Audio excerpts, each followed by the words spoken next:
একটা বেশ মজার রিপোর্ট এবং বিষয়টা খুবই অদ্ভুত। উপদেষ্টা হওয়ার আশায় 200 কোটি টাকার চেক, দুদকের জালে চিকিৎসক। উপদেষ্টা হওয়ার জন্য একজন, তিনি হচ্ছেন ডাক্তার শেখ গোলাম মোস্তফা, তার বাড়ি আবার গোপালগঞ্জ। তো তিনি উপদেষ্টা হবেন।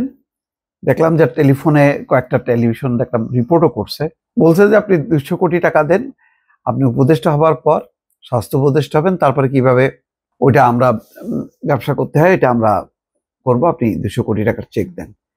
চেক দিছে, নগদ 10 লাখ টাকা দিছে। এখন দুদক সক্রিয় হয়েছে, দেখছি যে সেই দুদকের সদস্যরা গোলাম মোস্তফাকে জিজ্ঞাসাবাদ করছেন। উপদেষ্টা হওয়ার খায়েশে 200 কোটি টাকার চেক দেওয়ার অভিযোগে জাতীয় ক্যান্সার গবেষণা ইনস্টিটিউট ও হাসপাতালের সাবেক পরিচালক অধ্যাপক ডাক্তার শেখ গোলাম মোস্তফার বিরুদ্ধে দুর্নীতির অভিযোগ খতিয়ে দেখতে অভিযান চালিয়েছে দুর্নীতি দমন কমিশন। বৃহস্পতিবার সহকারী পরিচালক নাজবুলের নেতৃত্বে এই অভিযান চালানো হয়েছে বলে জানিয়েছে দুদকের সহকারী পরিচালক এবং জনসংযোগ কর্মকর্তা তানজিম আহমেদ।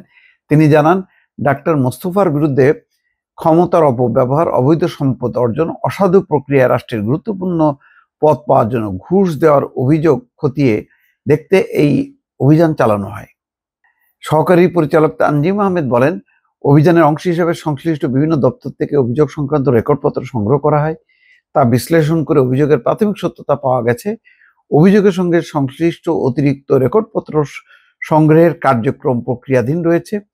প্রয়োজনীয় তথ্যপত্র সংগ্রহ এবং যথাযথ যাচাই শেষে কমিশনের কাছে পরবর্তী সিদ্ধান্ত চেয়ে বিস্তারিত প্রতিবেদন দাখিল করা হবে। সূত্র বলছে, গত জানুয়ারিতে ডাক্তার গোলাম মোস্তফা স্বাস্থ্য উপদেষ্টা হওয়ার আশায় সমন্বয়ক পরিচয় দেওয়া কয়েকজনকে 10 লাখ টাকা নগদ এবং 200 কোটি টাকার চেক দিয়েছেন। এই ঘটনা থেকে দেখেন কয়েকটা জিনিস পরিষ্কার। তার মানে ওই ডাক্তার জানে যে 200 কোটি টাকার চেক আমি যে দিলাম, এই 200 কোটি টাকা থেকেও এমন পরিমাণ মানে ওখানে ব্যবসা আছে বা কমিশন আছে, ঘুষ আছে, দুর্নীতি আছে, যে এইসব প্রক্রিয়ায় 200 কোটি টাকা তো সে দেবে ওই সমন্বয়ক পরিচয় দেওয়া তাদেরকে, কিন্তু তারও সে এটা দিতে সমর্থ হবে আর তারও অনেক লাভ হবে। তাহলে কি স্বাস্থ্য উপদেষ্টা বা এই উপদেষ্টা পদগুলো বা মন্ত্রী যারা হয়, এই 100, 200, 300 কোটি টাকা কোনো ব্যাপারই না তাদের কাছে? এইভাবে কি তারা কামাই করে? নিশ্চয়ই একটা ধারণার ভিত্তিতে, মানে সে 200 কোটি টাকা দিল কেন, এটা তো 10 কোটি টাকা হইতে পারত। 200 কোটি টাকা তাহলে উপার্জন করা যায়, তার মানে সেই রকম পরিবেশ পরিস্থিতি বা ঘটনা ঘটেছে অতীতে, এবং এটা সম্ভব বলেই তো তিনি দিয়েছেন, তা নাহলে তো তিনি দিতেন না। তিনি তো বলতেন যে না, কোনোদিনও স্বাস্থ্য প্রতিষ্ঠা হলে স্বাস্থ্য মন্ত্রণালয়ে এমন কোনো ব্যবসা বাণিজ্য কেনাকাটা নাই যে যেখান থেকে এই টাকা সংগ্রহ করা যাবে। তিনি দিয়েছেন মানে সেই রকম সুযোগ আছে।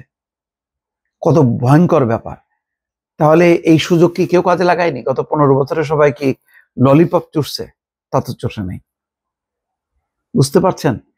এই ঘটনায় তিনি হয়তো 200 কোটি টাকা চেক দিয়েছেন, মানে তার ফান্ডে নাই। তিনি বলছেন যে আমার তো অ্যাকাউন্টে নেই। বলছে না, তাও 200 কোটি টাকা দেন। তো দিছে যে এই 200 কোটি টাকা উঠাই দিতে পারবে, বা যারা আসছে তারা সেই ব্যবসাটা করে ওই মানে দপ্তর থেকে, মন্ত্রণালয় থেকে এই পরিমাণ টাকা তারা বের করে নিতে পারবে। সেই কারণেই তো চেক নিছে। ভয়ঙ্কর অবস্থা। এবং 10 লাখ টাকা তো ক্যাশ দিচ্ছে। আপনি বুঝতে পারেন যে আমাদের মন্ত্রণালয়গুলোতে কত ভয়ঙ্কর দুর্নীতি চলে, এবং তার ভাগ পায় এই মন্ত্রী, সচিব, আমলা, রাজনীতিক তারা, এবং এইভাবেই বছরকে বছর চলছে।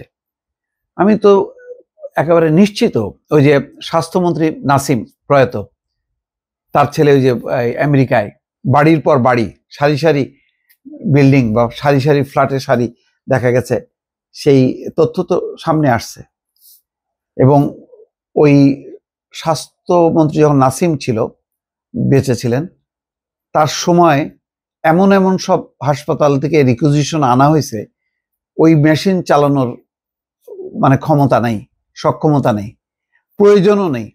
তারপরেও ওই ঠিকাদাররা এগুলি তৈরি করে করে কেনাকাটা করাইছে, আর এই কমিশনের ভাগ বটরা হয়েছে এবং শত শত কোটি টাকা প্রয়াত নাসিম ইনকাম করছে, যেই টাকার একটা বিরাট অংশ তার ছেলে, কি সম্ভবত জয় নাম, সে নিয়ে গেছে আমেরিকায়, এবং আমেরিকায় নিয়ে এই ধরনের মার্কেট কিনছে, ফ্ল্যাট কিনছে, বাড়ি কিনছে।